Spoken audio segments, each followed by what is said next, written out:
Hey everybody, welcome to the NCU, that is Nerd Culture Undisputed. I'm Kyle Wright, here today with Mr. Adam Goff. Hello, welcome back. And Mr. Liam Fisher. What's up, guys? Happy to be here. And we are full of questions, more questions than answers, based on what James Gunn has come out and said about Guardians of the Galaxy Volume 3, and that's what today's video is going to be all about. We're going to be trying to speculate a little bit on what the future of the Guardians of the Galaxy look like. So Adam, take us through kind of what he said and why we're doing this video. What I read was that he came out and he said this is going to be the last time that we see the Guardians of the Galaxy, right? In the MCU. So, your first inclination is, holy shit, what the hell are you doing? Right. Right? Because, if you remember before the first Guardians came out, if you weren't a comic book guy and you just liked the MCU movies, you thought, well, who the hell are these guys? Like, this isn't going to be very good. And it was one of the best. It's still top 5 for me. Me too. Me too. So, what he's been able to do with this, franchise has been unbelievable. So to hear him come out and say that this is going to be the last Guardians of the Galaxy is very disappointing. But, in the comics, it's not necessarily just, Star-Lord and Gamora. Like, they're bringing in different characters that are becoming the Guardians of the Galaxy. And so it brings into question, are we going to see a different iteration of the Guardians? Is that what he's meaning? And, of course, this is stuff that we're going to talk about in this episode. So I think he did say something about like this iteration of the Guardians of the Galaxy. Mm-hmm. Yeah. So I guess we'll be getting a new team after this. And I guess it all starts from the top. I mean, we're going to go character through character here. And I'll start with you, Liam. Star-Lord. Do you think he's done after Guardians 3?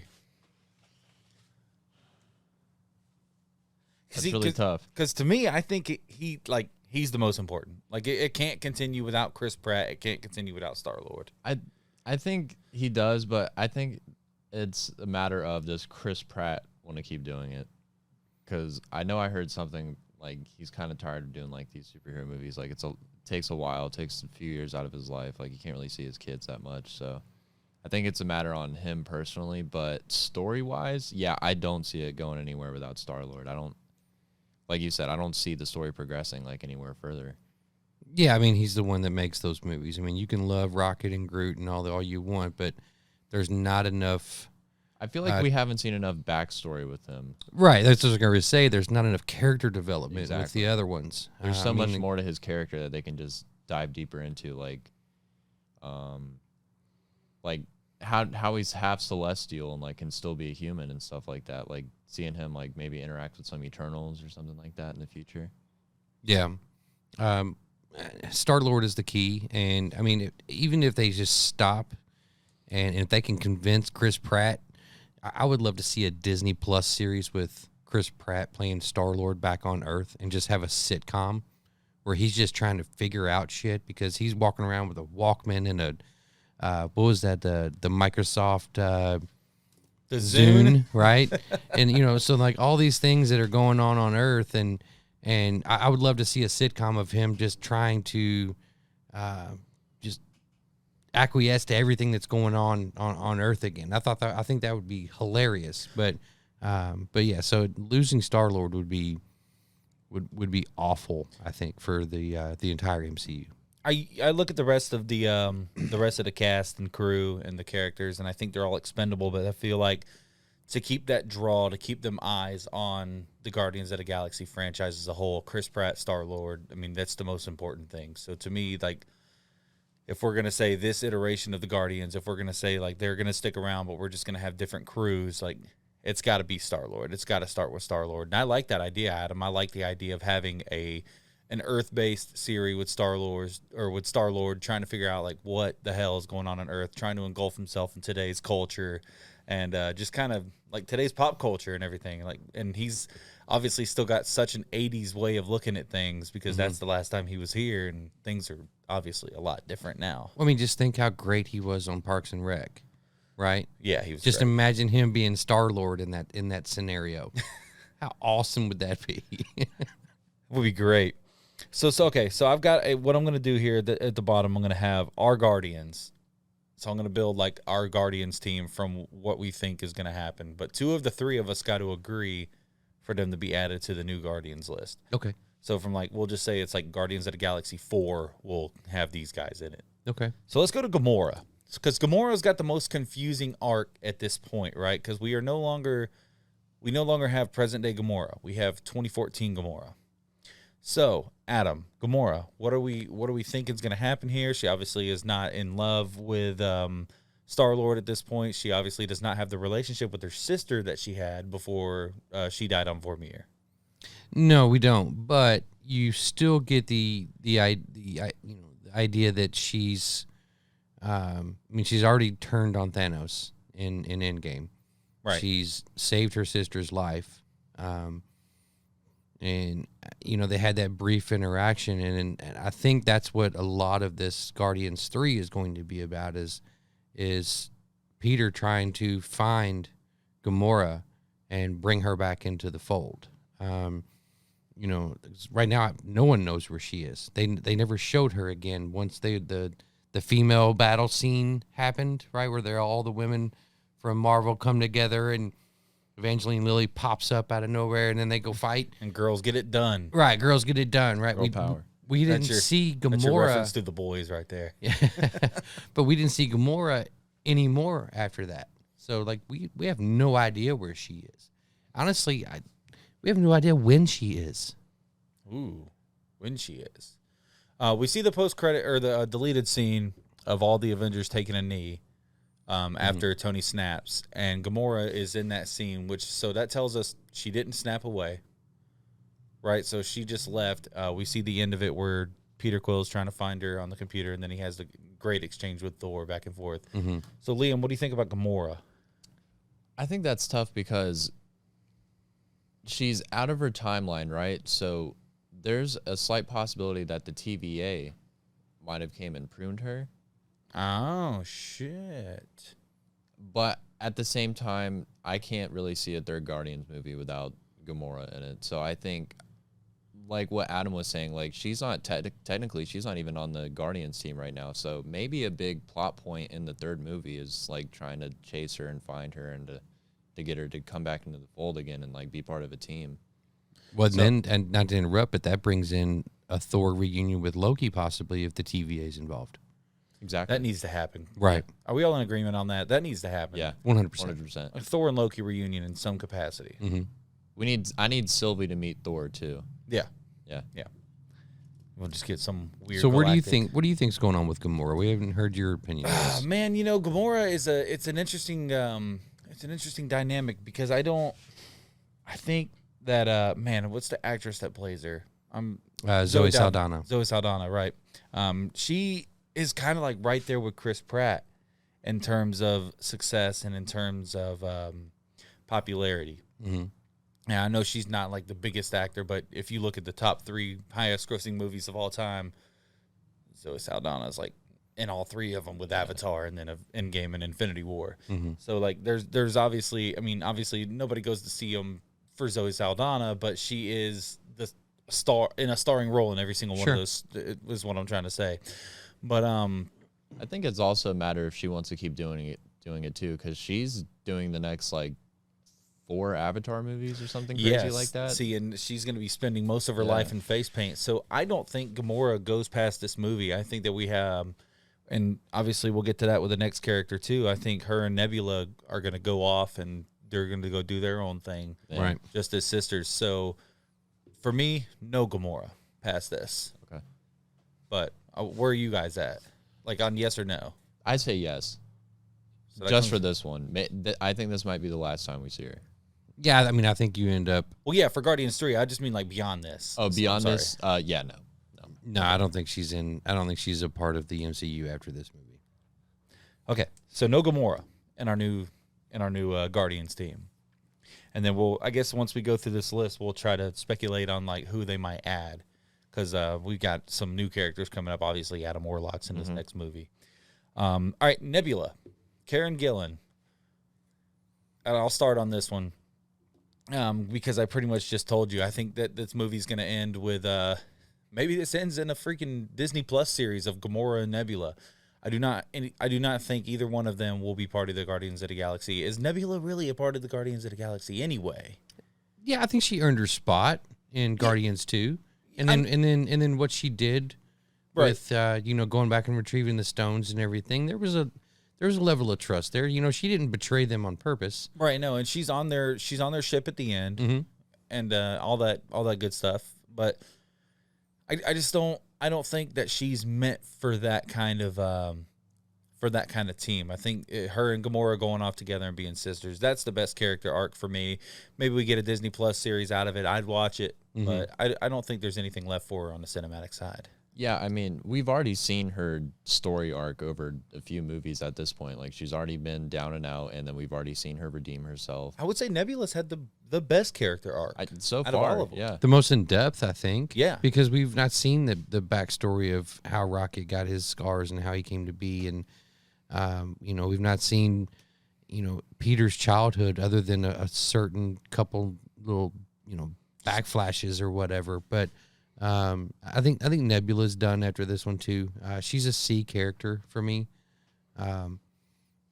Even knowing more of her backstory than anybody else in the Guardians, I still think she's a C character, and I don't think that you really can build anything on her character just because she's just kind of there. I think building on what you were saying earlier about her and Gamora possibly getting a Netflix series, we still haven't seen Sylvester Stallone and his Ravager team. That's true. So they might join them or something. Maybe they join a team of Ravagers. Exactly. Mm-hmm. So we're all in agreement. No Nebula. Yeah, No Nebula. No Nebula be on this. All right. All right, now let's go into Drax, because the Dave Bautista situation is very, very interesting, because he had said he will not be playing Drax anymore past Guardians 2 because of the James Gunn situation. Now James Gunn is obviously back for Guardians 3. What do we think about Drax? Because he adds that not just like a badass character to the group, but he's also like, he's the comedic relief that you get in most of these movies. And I know Peter Quill's funny, but Drax is the guy. Yeah, I mean, Drax has probably some of the best lines. I'm invisible. Oh my God, that was just one of the. I remember that in Infinity War, definitely being like the funniest part of the whole movie. Right, and then when he says, no, you're hideous. When he was talking, thinking about having sex with Mantis or whatever. So I mean, yeah, you're right. He's absolutely hysterical. I feel like his abilities and on the big screen have been somewhat muted, because in the comics he's a lot more powerful, in terms of a fighter. I mean, his name is Drax the Destroyer, and we don't really see him destroy anything. You know what I mean? Like, he's just a big dude that's funny. So I don't really foresee, especially with the Dave Bautista kind of issue with James Gunn not being there and being there. I think we probably see the last of Drax in Guardians 3. I think we see the last of Drax being played by Bautista, possibly, because like what you were saying, he keeps saying over and over how he wants Drax to be way more serious of a character and to stop, kind of being all lighthearted and goofy. But at the same time, how Disney likes to operate. Like, they need that kind of like comedic relief and humor in their movies. So I think if Bautista doesn't really get with the program, I think he, on his own terms, or Disney just might let him go, and I think they could find a replacement for him with like Jason Momoa or Vin Diesel, something like that. Oh, so you think Drax continues on, Exactly. but not as Dave Bautista? I see Drax as one of those characters where he is part of the Guardians of the Galaxy. Like, when you think Guardians, like, that's one of the first thing that pops up in your mind. I think Groot, Rocket, and Drax, those are the top three to me that stand out. Like, when you think of Guardians of the Galaxy. Okay. I like that. So we got 1-1 here. So I guess I'm the tiebreaker. I think it has to have Drax. And I agree with what you're saying. I agree with what you're saying. And I think that what you said is the most interesting part, because Dave Bautista moves on, but Drax, or doesn't move on, but Drax has to. Because we've got to start getting more into Drax, like seeing our like a real Drax. Yeah, we need way more character development with him. Yeah, we haven't seen it. Yeah, I mean, we just barely haven't. Any. We've seen. We know his story. We know his backstory. We know all that, but we haven't seen it, like the badass side of Drax yet. The most Right. badass we've gotten of Drax is in the jail in the beginning of it, the first one. Exactly. He went from cold-blooded killer like in that jail, and then as soon as he got on the team, like he just started being like lighthearted and kind of stupid. But Yeah. So I mean, I'm gonna say yes. I'm gonna say Drax continues, played by probably somebody else. Okay. I mean, that would be the first major recasting, right? Other than Rhodey. Scott Lang's daughter. Cassie, yeah, but I mean that's because of the time loop, right? yeah, that was time. Yeah, I mean, I guess, but I mean, they've even recasted her since Endgame. Oh, really? Yes. Oh, So there's another Cassie that's in there that besides the teenager that he opens the door to find in Infinity War, excuse me. Yeah. But then we see her again in Endgame at the end when Tony's doing his little speech. But yeah, I think that's probably the only one.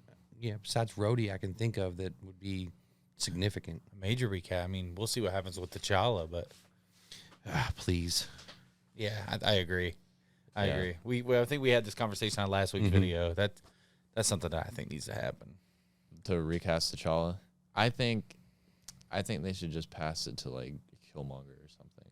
See, we talked about that too. We talked about that, and as Wakanda Forever gets closer, we'll do more videos. Yeah, I'm very Stay interested to tuned. see how they do the story from there because it is really unfortunate circumstance. So, it is. Oh, sure. All right, let's go to Mantis. Probably the least interesting character. The out of newest Guardians. She's the newest character, and for that reason, I think that absolutely she stays with the Guardians, and she has nowhere really to go. This is her family now. There's not a like a home planet for Mantis. She's not super powerful. She doesn't have any of this like over the top and anything, but she does have love. She does have flexibility, and she does have like there are some things they can use her for. So I think she does stay with the Guardians. Yeah, I think you're right. I think she proves like too useful to the team maybe, and we haven't seen like enough of her like story overall as a character. We've seen how powerful she can be when Yeah. she puts ego to sleep. Exactly. And And I mean, Thanos. Yeah, exactly. And Thanos to sleep. And as we get closer to these like big battles with possibly Celestials being involved, Yeah. I mean, I think she could be her important. her and Cersei. Yeah. I think Be they a could good team up team. together. Yeah.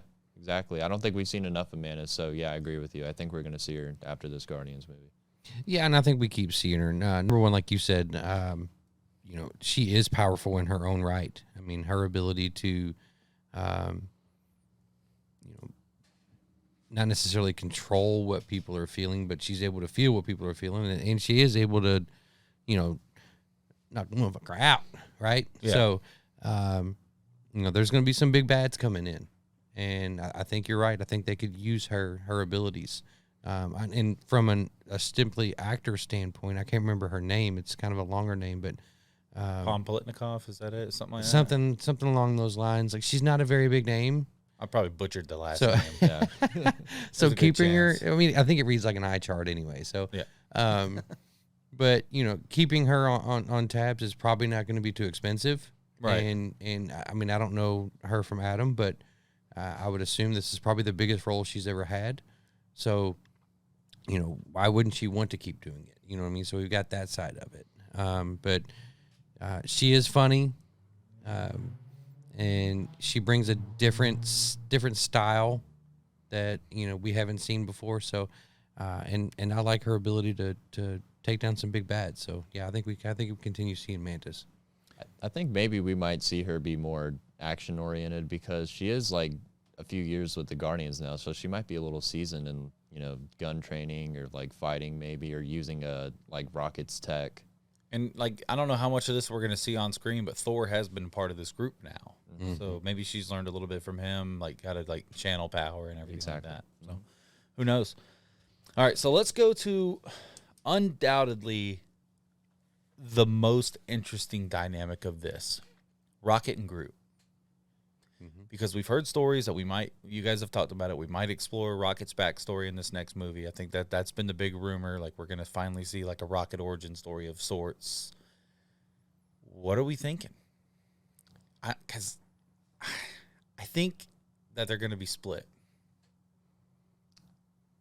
Oh, maybe like Rocket leaves the team or something, disagreeing with Star. Yeah, I could see that. I mean, they kind of explored the possibility of that narrative in the video game. And I don't know if it's going to be in that capacity, but I do think it's going to be exactly what you said earlier, where Rocket leads the Ravagers.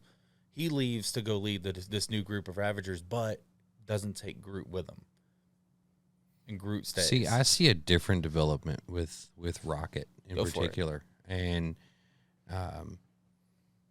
you know, he's watched how many people that he cares about, his friends, his family, all these other people that he's fought these wars with and these battles with. He's seen them all die. Some of them have come back. Some of them haven't. And I think we're going to see the end of Rocket in this movie. I think he is going to perish. And it's going to be, how is the team going to find itself? And it could be Adam Warlock that does it, that ends up killing Rocket. Well, yeah, and I think that's where we're going to see this team kind of disband, because they're not going to know how to deal.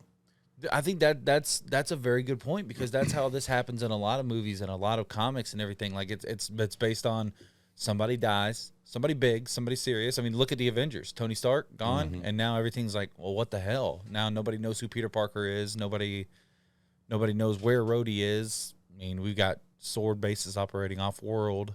I mean, everything's broken. I think we're seeing more Rhodey in Armor Wars coming. Armor Wars, yeah. But I mean, still, like, it's kind of that's what I'm thinking. I like that take. I like that a lot. Like, maybe that's what happens. Rocket dies in a tragic Trust me, way. please, fans out there. I'm not wishing this to happen. No. I love Rocket. Yeah, but if Rocket dies, I can people are gonna totally be mad. see this being like, you know, he makes a sacrificial play, you know, kind of the way Tony did. You know, I mean, Tony's character started off with, you know, you're not the guy that's going to make the sacrificial play. You're not the one that's going to put the team first. And then, of course, in the end game, he actually does. And with Rocket, you know, it's always been him. And then, of course, in the back of his mind, the team has always come first, even though he's had his own kind of selfish things that he does. And he's always made up for it. And that's what I'm saying. And then he's lost a lot. And I think we're going to end up seeing him. I think that we're going to end up seeing the rest of the team lose him. And I think that's where we're going to head.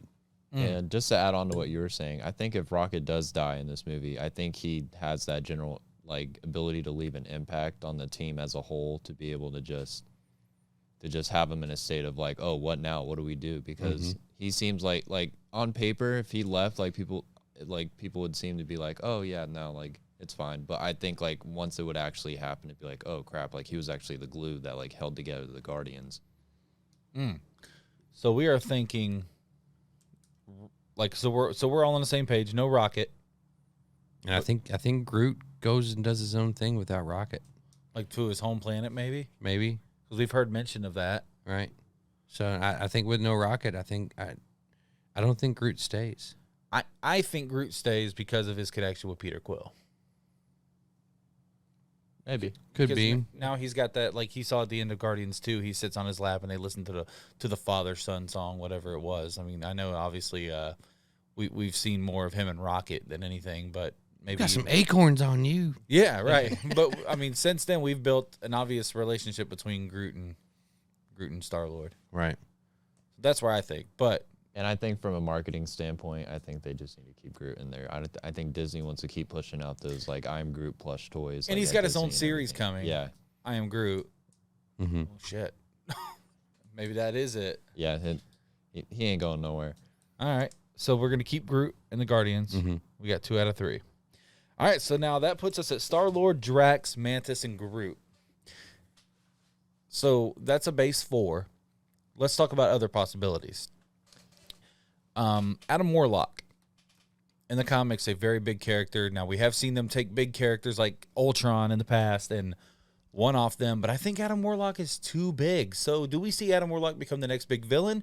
Does Adam Warlock end up joining forces with the Guardians of the Galaxy at the end of the movie? Because I feel like Adam's going to be very important to defeating Kang.